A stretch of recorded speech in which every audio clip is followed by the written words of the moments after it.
like this. You got to play a 2.5, 3, a 4. Outlet, Caitlin, outlet, outlet. Hey, and one more down to Jackie, and Jackie, take your drive.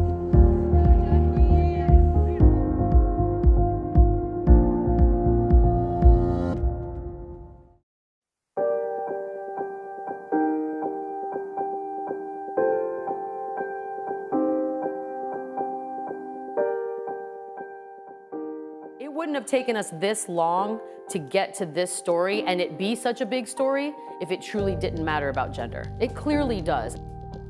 Girls are socialized to know when they come out, gender roles are already set. Men run the world. Men have the power. Men make the decisions. It's always the men that is the stronger one. And when these girls are coming out, who are they looking up to tell them that that's not the way it has to be?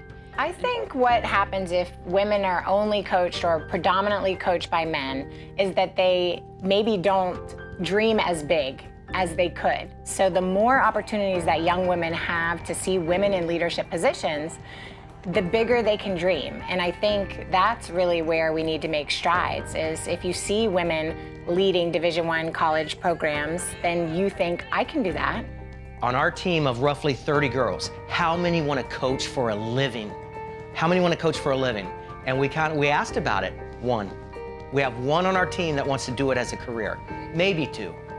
So in my experience, hiring assistant coaches here at Longwood, whenever we go through that process, the ratio of men's applications to women's applications is probably at least in the neighborhood of 70 to 80% male applicants to 20 to 30% female applicants.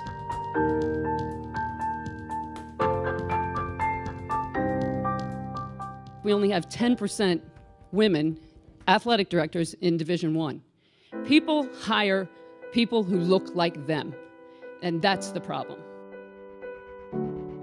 It certainly was a male-dominated industry that was not very welcoming to females, but there was a push to ensure that there was a female voice.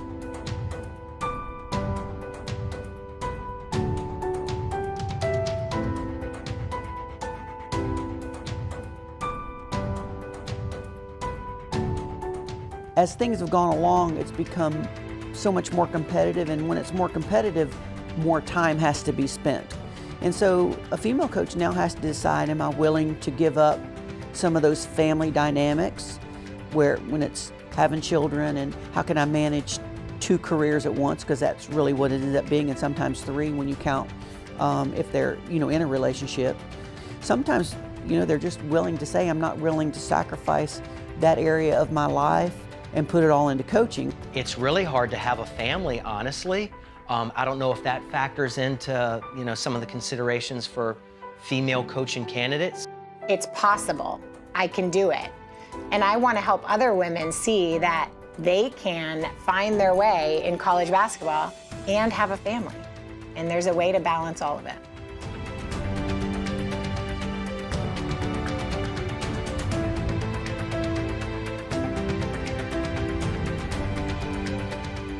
I don't think a long time ago that male coaches they didn't really look at the opportunities in female college sports and high school sports as big of a challenge and something that they wanted to do.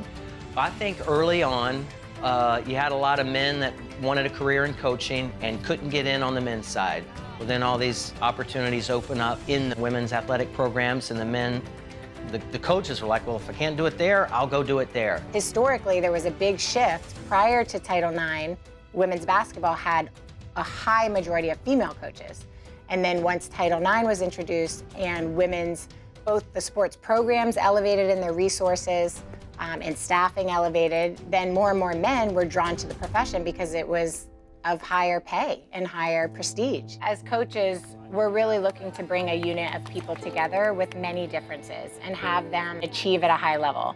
So if you're thinking about that from the coaching perspective, you're saying, well, I could do that with any group.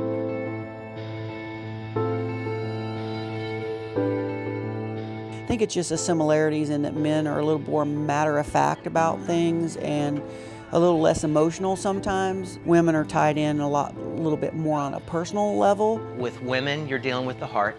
With men, you're dealing with the ego. And I can appreciate both of those things. Kind of the same way I approach the coaching thing. I really don't care about the male-female issue. Can you do your job? I think a lot of it's winners and losers more than male and female. I refuse to go into it saying, I want a man, I want a woman, I want a coach, period. And it's open to anybody.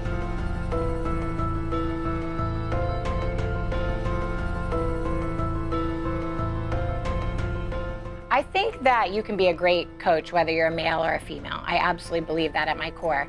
I do still believe that women need role models who are women, and they need to see women coaching to know what that looks like. Obviously, I think there's some things, connections that a female can make with our players that I can't. You can't negate the fact that if you have never seen someone do it or have limited times of seeing someone do it, you're going to have opinions formed about that. When you look at men's basketball and 99% of the jobs go to men, why shouldn't 100 or 99% of the jobs in women's basketball go to women? We want equality. So if we truly come from a place where both a man and a woman can equally coach a team, which is my true belief, then why wouldn't we have 50% in all levels?